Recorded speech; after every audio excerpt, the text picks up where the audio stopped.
Thank you everybody for joining us today. Please bear with us as we load everybody from the waiting room. 10 seconds or so, we will get started.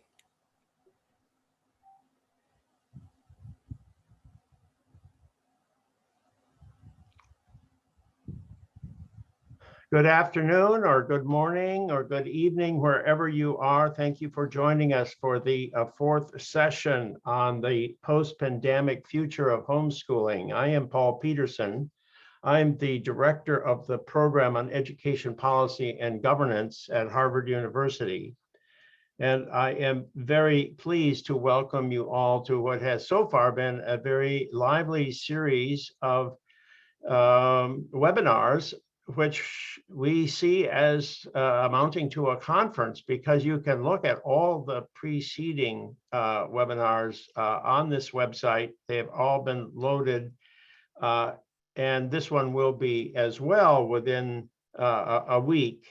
If you need to or would like to have captions at the bottom, just go to the bottom of your screen and to your right. It should show how to get a live transcript as you're watching. But when you see the recorded version, it will have captions. Well, today we're exploring the question, are homeschooled children socially isolated? One of the criticisms of homeschooling is that it limits the opportunities for students to socialize with others and to learn about the diversity of people that inevitably become a part of your life throughout the course of your lifetime. But others say, the homeschooling community itself says, that actually there is no significant difference, or indeed that homeschooled children are more engaged in the community than others are. Well, we have data on this. It's not like that we don't have any information on a question that's hotly debated. And we have two people today who have that information from very good data sets that allow us to really cast some light on what has been a controversial question. So please let me introduce them, as well as introduce our discussant. Our first presenter is going to be Dr. Daniel Hamlin. And for those of you who have been participating in our prior sessions, you know him very well. He has been the moderator. He has done much to organize all of the sessions. He is a scholar that works on homeschooling. He's a professor at the University of Oklahoma, and he has specifically looked at exactly the question that's on the agenda for today. So Daniel, thank you for sharing your research with us. Now, the second presenter is David Sikkink. He's a professor of sociology at the University of Notre Dame, and he's published a lot of research on homeschooling and social outcomes. And he's recently done an analysis of the Cardis Education Survey, which sheds fresh light on the topic.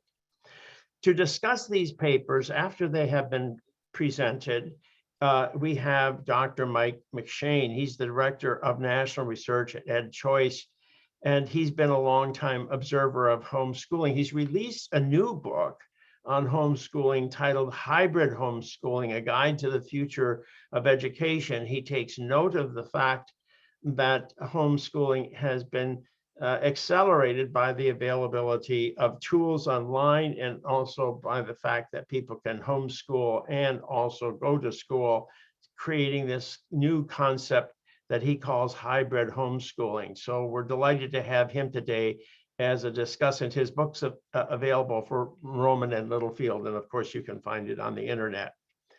Okay, so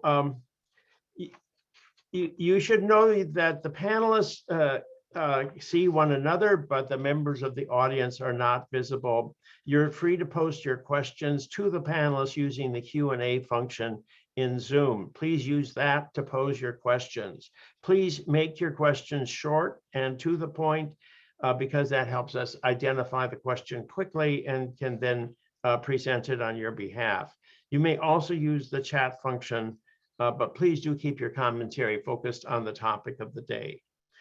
So to begin, I turn to Daniel Hamlin at the University of Oklahoma. All right, well, thank you very much, Paul. Good to have an opportunity to present for this session today. So my study is homeschooling, social isolation, and life trajectories. It's a study that I'm doing with my colleague, Albert Chang, who's at the University of Arkansas. So, of course, as Paul mentioned, a longstanding critique of homeschooling is that it's a practice that will socially isolate children, and in doing so is going to deprive children of valuable social skills, social experiences, and connections. And then when they end up going out into society as adults, that they're going to be ill-equipped to navigate society effectively.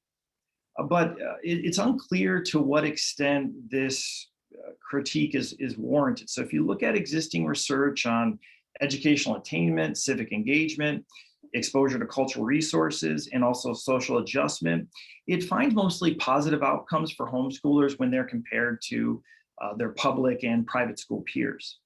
At the same time, it's worth also noting that this existing scholarship has lots of different limitations to it. It's primarily descriptive and correlational, and it's also been generated from self-reports from parents who happen to be homeschooling or children who are being homeschooled at the time of data collection. So some limitations with this existing body of work.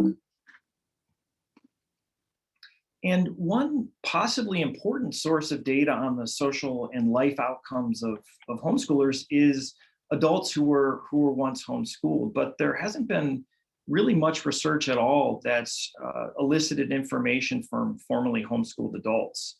And if you look at a lot of the studies that are out there, they tend to treat the practice of homeschooling as static, where whether someone has been homeschooled for 1 or 2 years or has been homeschooled their entire K through 12 education, they sort of are treated the same in the analyses that are out there. And so you can imagine that the argument that homeschoolers are socially isolated and then ill-equipped to navigate society, maybe that applies differently to someone who's been homeschooled their entire K through 12 education versus someone who spent the majority of their time in a brick and mortar school.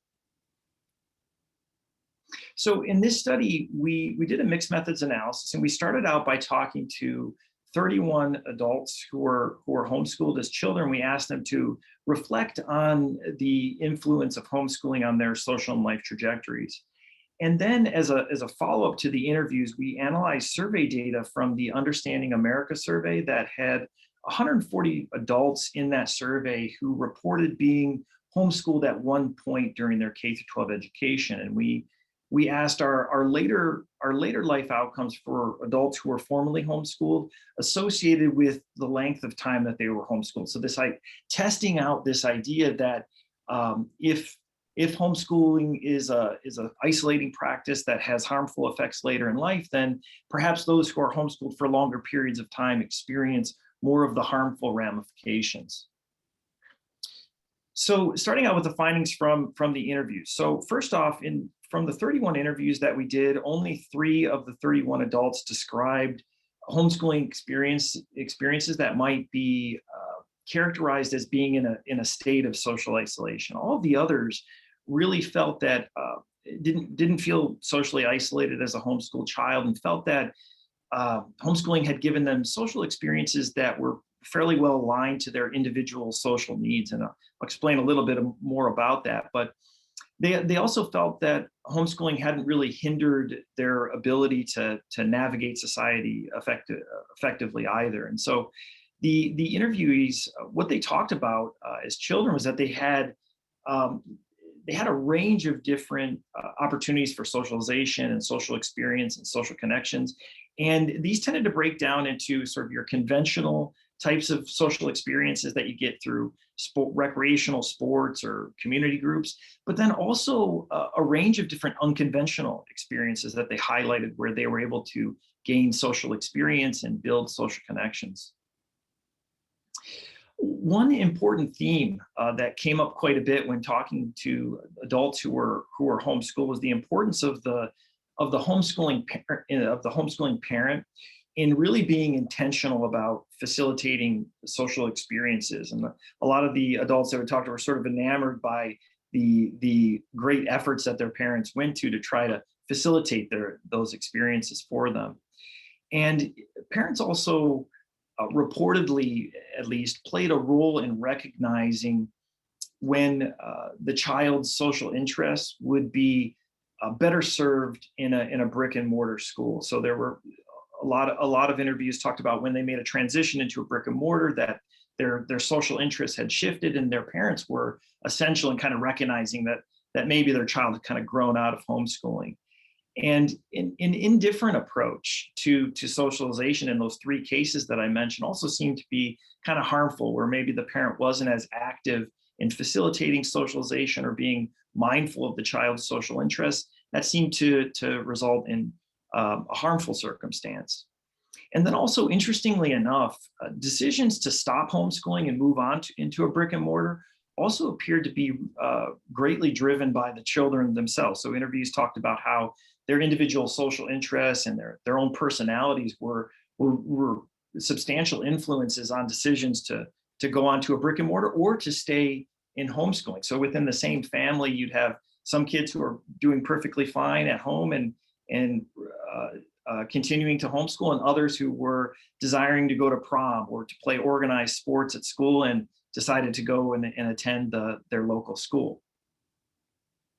So one participant, I think, really summed up this sentiment of the characteristics of the parent and the individual child really well. And he said, I think it's very personality dependent. Homeschooling is maybe not the best thing for everyone, but just because you're homeschooled doesn't mean you're going to be a weirdo. And just because you've been to a public school doesn't mean you're going to be perfectly socialized, well-functioning human being either. It definitely depends on the person and the environment that they're homeschooled. And I think, again, it's really a common sentiment throughout these preliminary interviews that we did. The K through 12 homeschoolers also reported this situation where they had sort of initial cultural shock when they went out into university or the workplace for the first time, and they kind of described how they had to learn mainstream social norms and overcome certain social gaps. They were unaccustomed to certain interactions that you might have socially.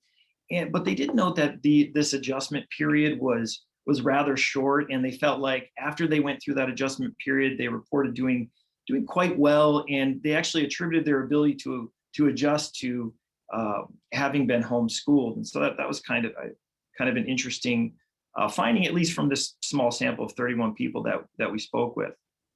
And then, at least for the 31 interviewees, they tended to be generally very well connected later in life. So volunteering in their community, working in schools, participating in local government, and pretty active overall in some of your mainstream institutions.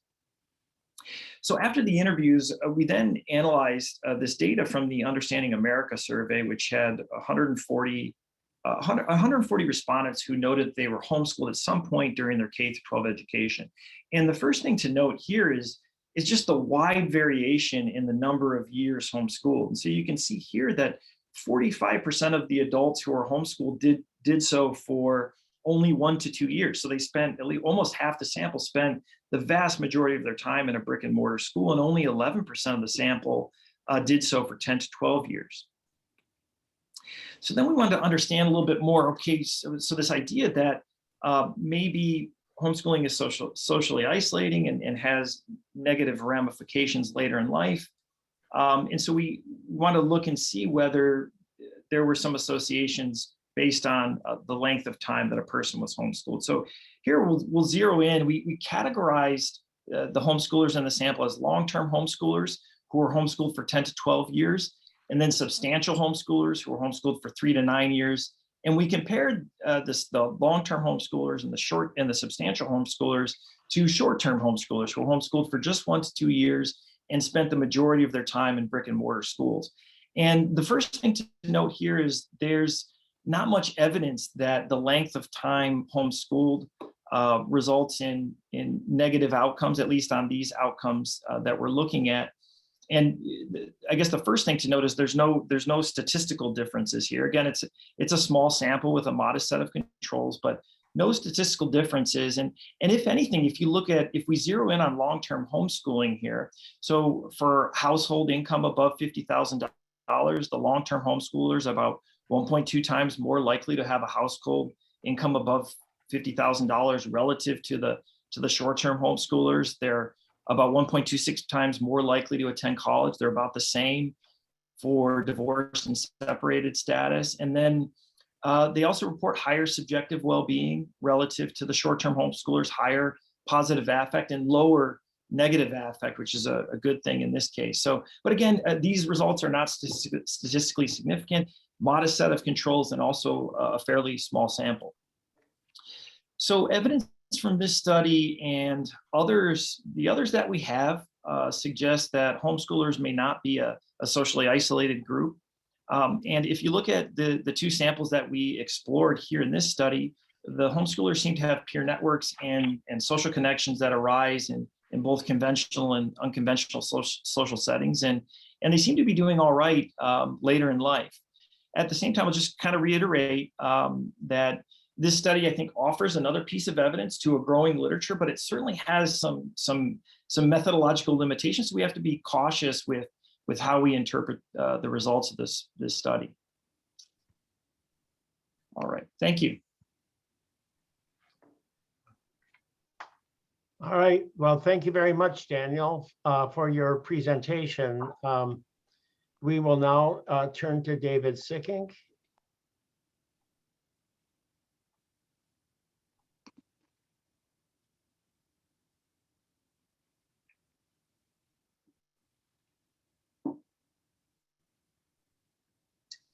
Okay, hopefully you can hear me. I apologize for the audio problems here. Hopefully I can come through strong enough.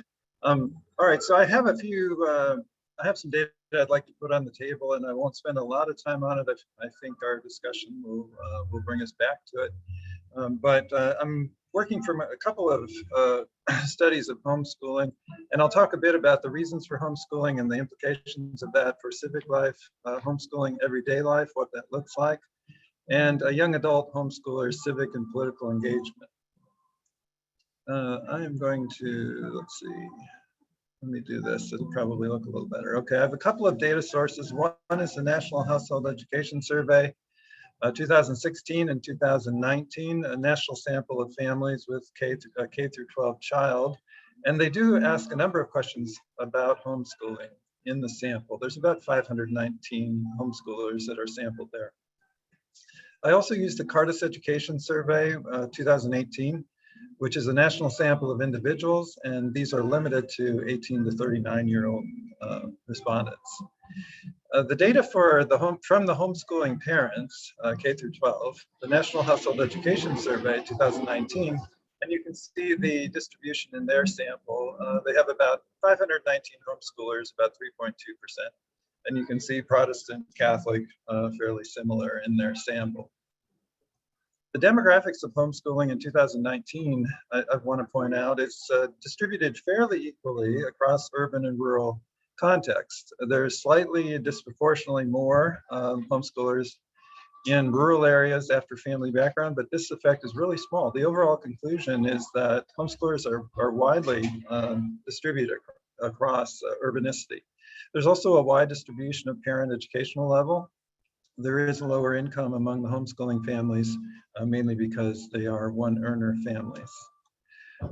The reasons for homeschooling from the NHAS 2019 primarily are oriented to concern about academic, social, and moral climate in schools.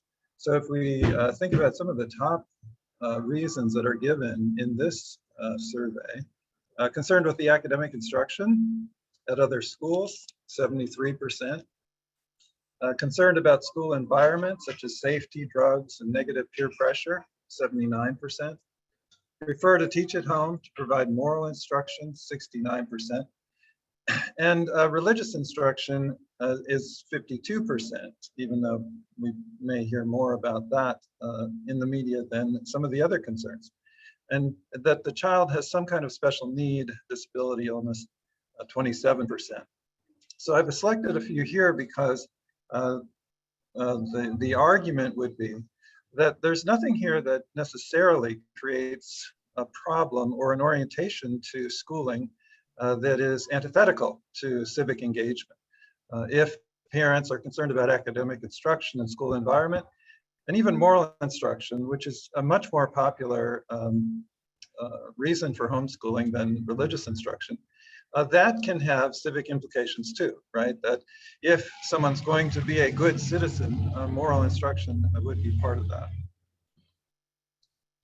Okay, let me put this over here. There are a variety of homeschoolers based on these kinds of rationales for homeschooling, and some of the common patterns or common groups orient around school environment, moral instruction, alternative pedagogy, and family life.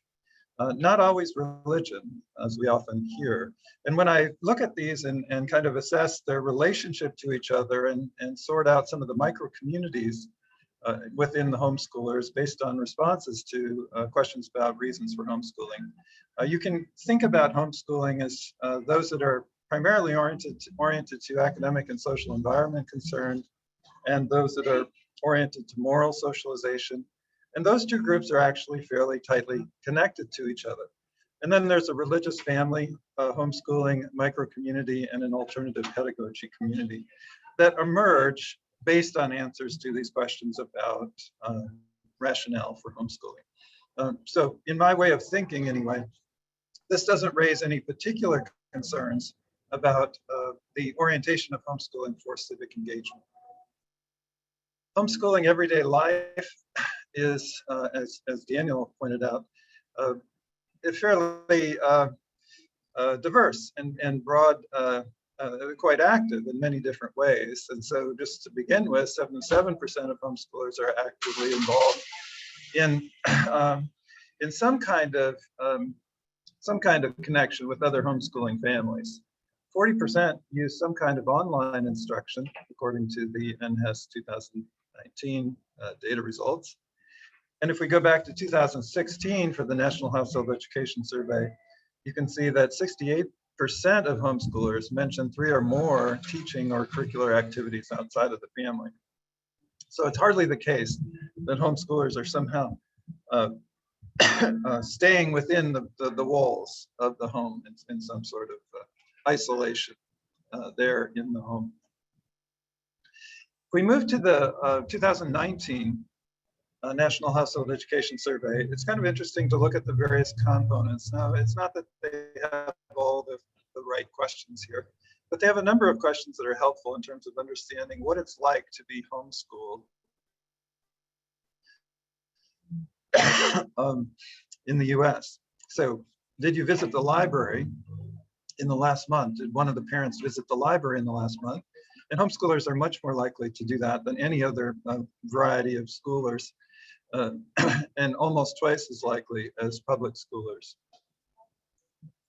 Visit a bookstore, homeschoolers are more likely to do that as well.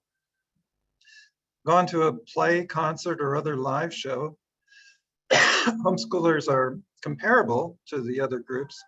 And remember that homeschooling incomes are slightly lower, which could have an impact here.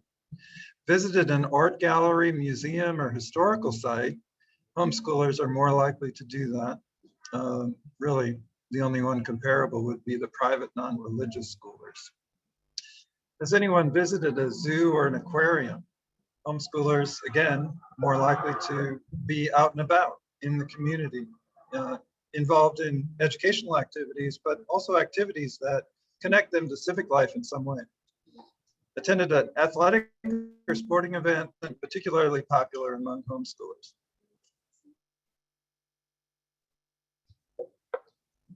Attended a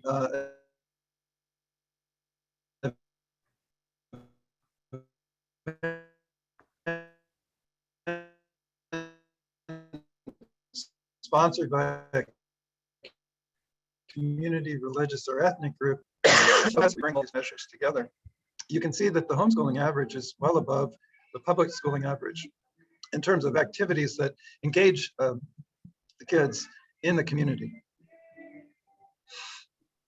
Now, if we turn to homeschoolers and what they're life looks like when they're young adults or in their younger ages, we can look at the Cardis Education Survey in 2019, which is a national US sample based on an internet panel, widely respected internet panel.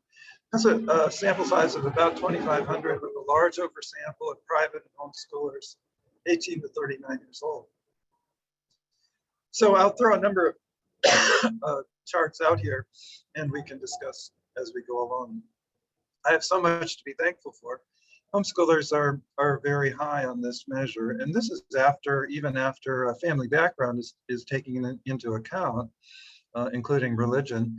So I think, you know, one conclusion we could make here is that, you know, being a good citizen and being engaged in civic life in a constructive way depends on certain orientations as well, and one would be gratitude, right? And that's oftentimes linked to pro-social activity as well. Whether they mention a close tie who is of another race, homeschoolers are fairly similar than to other sectors on the score, and certainly no different from the public school sector on mentioning a close tie, a friend, as someone who is another race. The only sector that seems to be somewhat higher, and this isn't statistically higher, statistically significantly higher, is the Catholic school sector. Excuse me. Okay. The grades that the homeschoolers report from their college, their days in college, tend to be higher. So some of the things that we think about in terms of preparation for civic life, homeschoolers seem to be doing these things well.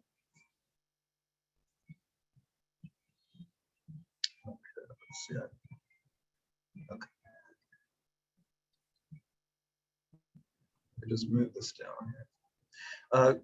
Whether they know a community leader, again, homeschoolers are quite similar on this score as public schoolers.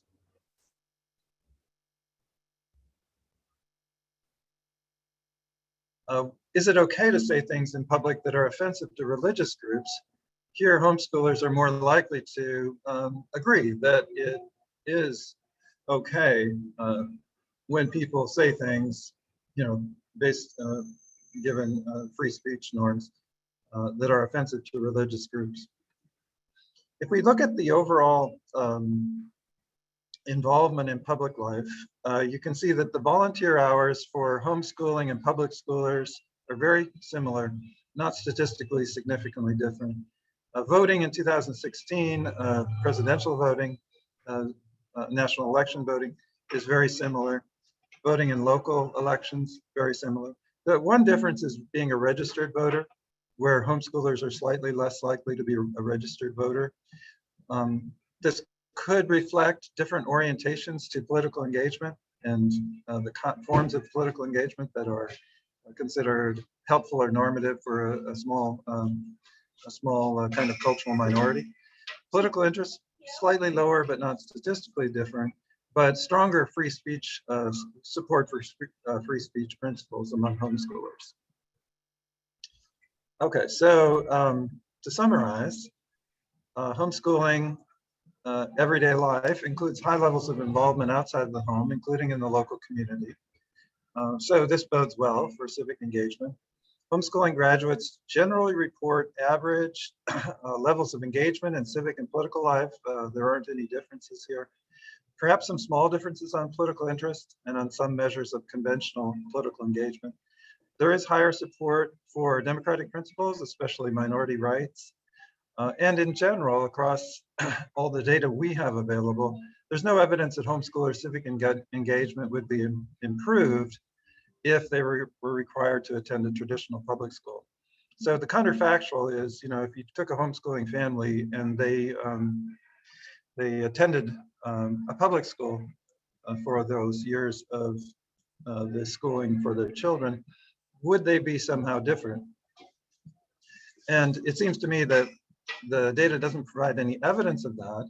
in addition, we got to think that homeschoolers are homeschooling for a reason that probably means their relation to an engagement in public school would be different as well. And so I wouldn't expect that attending a public school would change some of the outcomes that we're seeing here. Well, thank you, David, for that presentation. And let's turn to our discussant, Mike McShane from EdChoice, to comment on the two presentations we've heard today. Could you take down your share screen, David, so that we can see Mike on the screen? I don't know if that's a good thing or a bad thing. Maybe the PowerPoint slide yes, should stay up for everybody. Well, look, thank you so much. I really enjoyed both of those presentations, the papers that undergird them as well. It's clear we have a lot of activity in the chat and the questions, and so I want to get to that as quickly as we possibly can. And clearly, my dogs in the background want that to happen as well. Wait until this exact moment to start barking. But anyway, I want to highlight just a couple what I think are some key insights from both Daniel and Albert's paper as well as David's presentation. The first thing that I think is really worth highlighting and a real contribution of Daniel and Albert's paper is this idea of the episodic nature of homeschooling. I think frequently when we talk about homeschooling or homeschoolers or the later lifetime outcome of homeschoolers, there is a kind of assumption that those people were homeschooled for their entire academic career, or even substantial portions of their academic career. But as Daniel showed in his slides, was it almost half of the folks in his sample had been in for less than 2 years or 2 years or less. Now, maybe that's, it's 140 people, so it may be different as we look larger, but I think most people with even a kind of passing understanding of the homeschooling community knows that it's stuff that people come in and out of, right? That there could be various times where it works better for families or it doesn't work as well for families. And so I think it's really important when we have discussions about any questions about homeschooling, the outcomes of homeschooling, the experiences of homeschoolers, we color them with that idea that, well, we should probably first understand how long were students actually doing this. Are we talking about this for their entire academic career, for the majority of their academic career, or for just part of their academic career? Because in any number of these questions or concerns that people might have with homeschooling, I think will be different based on how long folks do it. But I think to the key question of the day, right? The question of this panel is, are homeschooled children socially isolated? And I don't know if folks in the audience will agree or disagree with me on this one, but based on both of these presentations, I don't know how you can't answer that question. No, homeschool children are not socially isolated. I think it appears very clear in both the activities that they undertake and how they look back on their experiences that it wasn't a situation in which they were socially isolated. Just to highlight a couple things, there's lots of socialization happening. Daniel's paper, 28 of the 31 participants in the interviews that he did felt that homeschooling had given them positive social opportunities. 24 of 31 reported being part of homeschool cooperatives. Another quote from his paper, participants recalled being homeschooled in the mornings and apprenticing in the afternoon in carpentry, agriculture, husbandry, and other skilled trades. And look, and I think in David's presentation, we saw these things too, that homeschoolers are out there in zoos and aquariums and museums. 77%, as he said, are involved with other homeschool families, 68% engaged in 3 or more activities outside the home. And frankly, like if we just pause for a moment and think about when we talk about socialization in homeschoolers, there is this kind of assumption, I think in some of the academic literature and some of the more academic discussions about this, that sort of socialization only happens in school. That like if kids aren't in school with one another, they're not interacting with them. It's like, well, there's a lot of life that goes on outside of school. And frankly, one thing that Daniel's and Albert's paper made me think about was, if kids are being homeschooled in the morning and then they're working in the afternoon, if you think about, let's say, just take the modal American school child and think of 4 hours in school or 4 hours working at, I'm in the Midwest, so let's say working at Culver's or working at McDonald's. Which one of those experiences is going to expose you to a broader swath of your fellow citizens? I kind of think that the working out in the community they will. So having an alternative school schedule that allows students to spend more time out in the community, whether that's working, they're on a construction job site, they might meet a more diverse set of folks with different backgrounds, different faiths, different races, different ethnicities than they might otherwise in their traditional school. So I think broadening our idea of socialization, so not even school connected. So look, obviously homeschool co-ops are huge. I've done this research, as Paul so kindly pointed out, my recent book, Always Be Closing. So hybrid homeschooling, a guide to the future of education, available at your local online retailer. When school families have banded together to create schools to provide things. But it's not just on the academic side. It's not just the homeschool co-op side, even though homeschool co-ops are rich and robust across the country. Students aren't homeschooling all the time. So they have the opportunity to participate in sports, any number of things that are outside of school that are doing that. And then I think the last thing, well, I guess two last things I highlight. One, and I think Daniel and Albert's paper definitely highlighted this, but it's worth lingering on for just a moment. When we talk about socialization, there's a sort of directional quality to it, right? There's like positive socialization and there's negative socialization.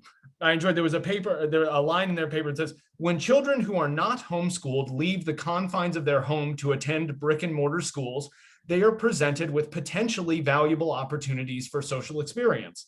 At school, children may develop social bonds with peers and other adults, and these ties may foster positive socio-emotional development and mental health.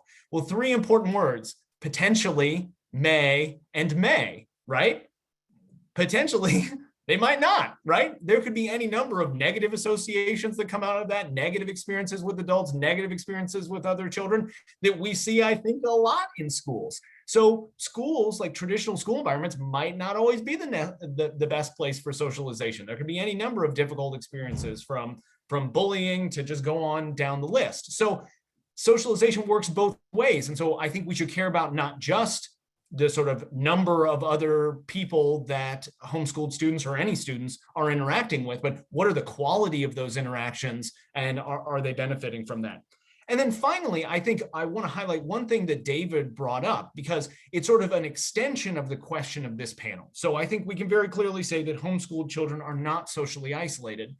And so we want to ask the questions of like, well, what are the fruits of that? And one of the things that I found very interesting in what he had to say was this idea that, at least in the Cardis survey and others, there may be at least some suggestive evidence that homeschooled children have greater degrees of support for democratic principles. Now, in most of the stuff that was presented, there aren't major differences between sectors. And so on one level, we should set that aside and I think say that most concerns about this are overblown and there's no evidence to point to any harm being done to students or anything we should be that worried about.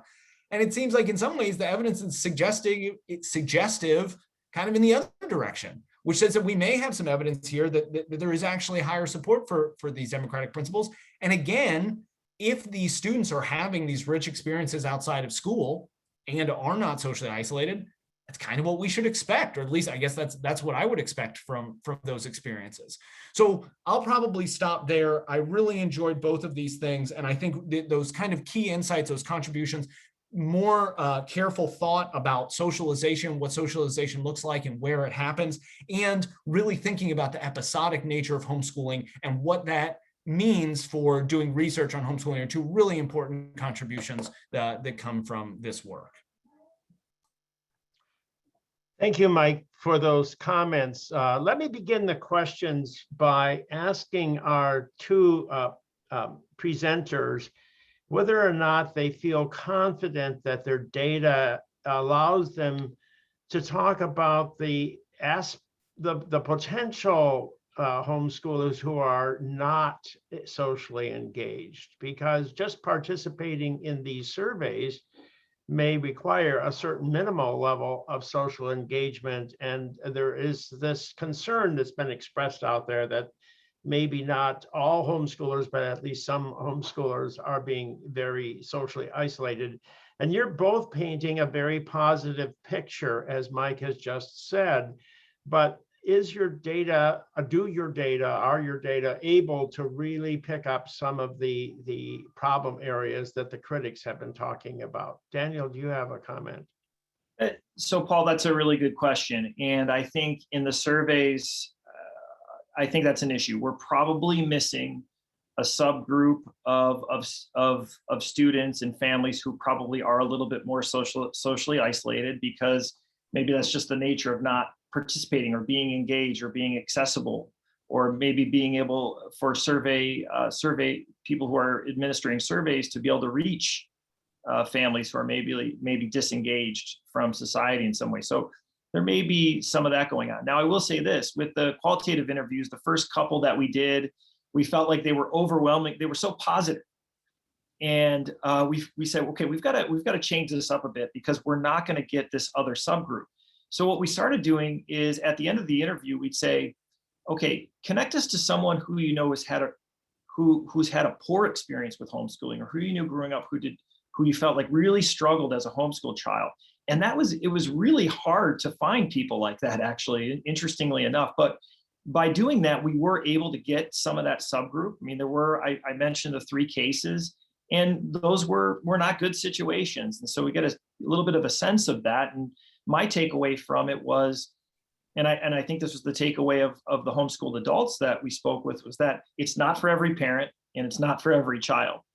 So I think that's worth mentioning. David, you have a comment on that topic? Yeah. David, you're breaking up. I'm going to come back to you later, David, because your connection is not good right at this minute. Yeah, in some ways, it is. So, Mike, do you have a comment on that? Yeah, no, I mean, I think there are in so much of the research on homeschooling that most of the surveys that have been done for this type of stuff isn't necessarily designed for that. And so we have to find the responses where we can get them. So whether that's in the Carter survey, and God bless the folks of the Carter survey who oversampled to try and get more of those folks. Obviously, Daniel and Albert had to pull out the 140 of the, I'm trying to think what the total N of that survey was. I don't remember it off the top of my head, but it was a small group of a small group. And that's, I think, as Daniel said, that's just part of the nature of trying to identify those folks and getting the questions answered. Now, I have another question that's quite different that really none of you have addressed. And I think it's an issue out there that needs to be addressed in this context. And that is, do schools isolate homeschoolers from the community that the schools are creating? Because schools have a lot of sports activities, they have a lot of community events. They, whether it's in the arts, whether it's in available playground space. I know that in my town, some of the schools say, this is only for school children. You can't play here on these school grounds unless you're a member of this school. You know, how much of the, you know, is there an imposed social isolation on homeschool children by community institutions who are hostile to this practice? Or is that not a real concern? Yeah, I think it depends on where you are, right? So, you know, they're the classic, I think they're still probably referred to as Tim Tebow laws. I've heard he's actually making a comeback, I think, this year. Might be trying to play tight end for the Jaguars. But for those that are unfamiliar, Tim Tebow, one of the best college football players ever, was an outstanding high school player, was in Nice High School down in Florida, but was homeschooled. Was a child of Christian missionaries, but played for this powerhouse sports high school down there. And so states across the country have passed laws that ban homeschooled students from participating in different programs. Again, it varies from state to state. There are many states that allow homeschooled students to participate in such programs. And there are lots of schools, states across the country that have had part-time enrollment laws for 20 and 30 years now that have been more welcoming to homeschooled students, that have allowed them to take individual classes at their school if they would like to, allowed them to participate in those. So I think it's just going to kind of depend on where you are, what that opportunity is. I will say in my book, I highlight there's a school district in Fleming County, Kentucky, And it's a rural, about an hour outside of Lexington. And a few years ago, their superintendent reached out to the homeschool community, kind of brought everybody into the school library and said, hey, look, there's a substantial homeschooling community here. Is there any way we can work together? Do you have any problems that we might be able to solve? And together they created something called the Fleming County Performance Academy, where some students come in to school part-time, some students take online classes that are offered by the school, but it was really a collaborative group where the school district said, you know, we're here to help. We're not enemies. We want to work together with you. Do you have problems we can solve? And the homeschooling community said, actually, we do have a couple things that we might be able to collaborate on. So it takes sort of both sides being willing to participate in those conversations, trusting one another and working with one another. But, and unfortunately, obviously, that doesn't exist everywhere. But there have been opportunities to do that. And there have been folks that have tried to prevent that from happening. Daniel, do you have a comment on that? Yeah, I that sounds about right to me. I think, I don't know, Mike, if you would agree, but it seems like schools are increasingly making space for homeschoolers, at least anecdotally. That's what I'm hearing. But I think it does depend on where you're at and what the state's laws are like around homeschooling. It also sort of depends on the size of the homeschooling population in the state. So I think if there's a larger number of homeschoolers, then there's the higher likelihood that the schools will open themselves up to allowing homeschoolers to participate. But then in those places, you also hear about homeschoolers forming their own football teams and holding homeschool proms and these sorts of things. So they almost institutionalize when they have large enough numbers, which is also interesting. So Daniel, there's a question in the chat here that says, I suspect schoolers may be shocked when they enter the university because they have so much difficulty adjusting. I think David should comment on this as well, but have you thought, do you have any information on that? It's just how difficult is it for homeschoolers to adjust to academic life once they go on to college? Yeah, Well, I'm sure. Oh, go ahead, Daniel. Sorry, David, go ahead. Real quick, yeah, I'm sure there's an adjustment. On the other hand, there are some skills that homeschoolers tend to gain because of the homeschool task and the approach that really work pretty well in the university, independent learning, that sort of thing, and they can kind of find their way through the course. What we've seen in terms of the data, one is that homeschoolers say that their education did prepare them well for college and university, so they felt well prepared. And secondly, that they report that their grades are very, very high, actually, in the university. All right, so Daniel. Yeah, I'll just follow up with that. So if you look at some of the survey self-reports that are out there, homeschoolers tend to say that homeschooling kind of imparted more independent learning behaviors. And so from an academic, so while there may be this social adjustment period, I think from an academic standpoint, they feel ready to take ownership of their learning when they enter university. At least that's what they self-report on surveys or in the interview studies that are out there.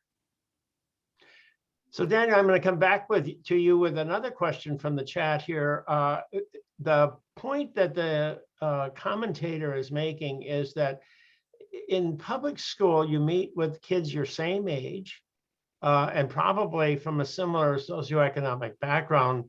And homeschoolers may actually have a broader, more diverse set of relationships, both in terms of age and the range of types of students to interact with. You have any thoughts on that? Yeah, and Mike and David, you should, I know you guys have done some work on this as well. So the idea of mixed social engagements and yeah, I think there's quite a bit of evidence out there in the descriptive literature that we have that homeschoolers are much more likely to have a range of mixed age social engagements. And so when you talk, if you talk to homeschoolers, you look at some of the survey data, they say this makes them more comfortable in speaking to professors or in communicating with adults. So it's what they're saying sort of anecdotally, but this idea of mixed social engagement seems to be very common among homeschoolers. Yeah, I'll have to admit that when I grew up, I enjoyed playing with my neighbor friends who were of all ages. Some were quite a bit younger than me, some were quite a bit older than me, but it was a lot of fun. And that is one thing about going to school. You tend to get in a classroom and everybody is about your same age. And I guess there's some advantages to that, but there's some advantages to that that wide age range. David, do you have any comments on this? Yeah, I don't think I have too much to add. I think what we found, it was kind of interesting to see how homeschoolers, when they were in their young adult years, did have connections to community leaders. So they seemed, to be involved in the civic life in a way that they may interact with people who are, in a different station of life. Mike, your comment. One of the themes in my research on kind of hybrid homeschoolers and this, conducting tons of interviews with folks that do this, one of the things that a phrase that I heard over and over again from families that participate in this, parents, is this idea of quote unquote doing life together. And the idea that many people who homeschool their children or are in these alternative educational models are different. They're different than the dominant form of the way that people educate children. And so what they do is they find other people that are like them and develop really rich and wonderful communities with them. And they quote unquote kind of do life together. And what I found fascinating was that in many of these cases, while there was kind of unanimity around beliefs of how to raise children or what school should look like, there was an incredible amount of diversity on all the other things that we would normally think about when it came to diversity. So these were people of different races and of different economic strata and different backgrounds, but they had this shared idea of how they wanted to educate their kids, and they were engaged in this shared project with one another. So most of those other things didn't really matter as much, right? They didn't care what the race the person was. They didn't care what faith they belonged to. They were trying to build these little co-op-y style schools together, right? So I think, who it was that Ortega Gasset who said a long time ago, people come together not to be together, but to do things together. And so I think as people engage in these kind of shared projects with one another, whether it's homeschool co-ops or whether it's field trip groups or whatever, it actually provides this wonderful opportunity to weave a very tight social fabric and to enmesh children in that, so that when bad things happen, when families fall on hard times or any of those things, they have that support structure around them. And so being united in this kind of atypical way of educating your children is a way to really draw people together into wonderful little communities. So somebody wants to know whether going to school ensures that you do become socialized. And I guess this relates to what you said earlier, Mike, about there can be bad socialization. Do we have any, I mean, that might be just a very few kids. Do we have any evidence about the incidence of really unhappy experiences at school? We've talked about, there are some homeschoolers who are very socially isolated, perhaps, and maybe we don't get them identified in these samples, but there's also some very bad experiences that some children have at school. So there's two questions. One is, how important is that for homeschooling? Do a lot of families actually have an experience with school that is so unpleasant that they start homeschooling for that very reason? And secondly, just, is this a minor thing in our public schools, or is this a major thing? So David, why don't you, David, do you want to start the conversation on that, and then we'll get to Mike's comments. Yeah, 27% say that there's some kind of special needs of their child that's not being met in the school that's available, which is probably they're thinking the public school. And there aren't very many that say bullying, but there are a handful, right, that mention bullying, special needs, disability, temporary illness. So there's that side of it for sure. The fact that a lot of parents mention the school environment, issues of safety, peer relationships, concern about drugs, those sorts of things might connect with what you're, with that kind of argument too. That there is some experience that pushed them towards homeschooling. So yeah, I could see that fitting there. And I'll leave it at that. All right, Mike, do you want to add to that? You know, I think I agree. And it's tied into actually what we were speaking about earlier about sort of transitions to college or others. So I think that we have to ask that question always compared to what. So we can ask homeschoolers, and some folks will say that their transition to college was difficult. But of course, we can ask people in public schools that. We could ask people in private schools that. And for many of them, their transition to college was difficult. So I keep trying to find, is there that difference out there? Not that there's some portion of the population that says they had a difficult transition to college, because that exists across all of these different contexts. And to me, and I would imagine Daniel and David know this literature better than I do on this, I don't know of that delta existing. I don't know of research out there that says there are differences. Homeschooled students seem to have about the same levels of other students. But please, gentlemen, correct me if I'm wrong on that. Daniel, do you have a comment? Yes, I do. Sorry, my internet connection was a little fuzzy there, so I only caught the tail end of what Mike said. But I do think, kind of speaking to this broader question of what might be happening in a brick and mortar school. So there is also a lot of parents are also doing a lot of insulating of their children who attend your traditional brick and mortar schools. And you only need to talk to a parent that has, I don't homeschool and my kids go to brick and mortar schools. And, you know, you have to watch closely. I mean, there's lots of stuff going on now with technology, teachers, parents, everyone will tell you this. There's lots of age inappropriate things that happen with technology. And so there is some insulating that happens, even if your child attend school. Now, how much, that's a whole other question, I think. All right, so let me finally ask about COVID, the pandemic, the closing of the schools, and the impact that this is going to have on homeschooling, and whether or not this is going to change people's attitudes towards homeschooling. Daniel, let's begin with you on that.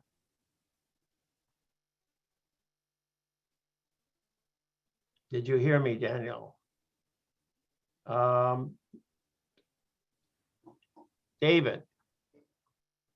Yeah, we don't have research on it, but I mean, if you tried to put together a likely scenario, it does seem that many more parents understand the challenges of homeschooling because they had to do it, right? And it did mean that it was difficult in terms of balancing career, in terms of being able to handle the multiple, the multiple tasks that were being thrown at them when public schools essentially went online.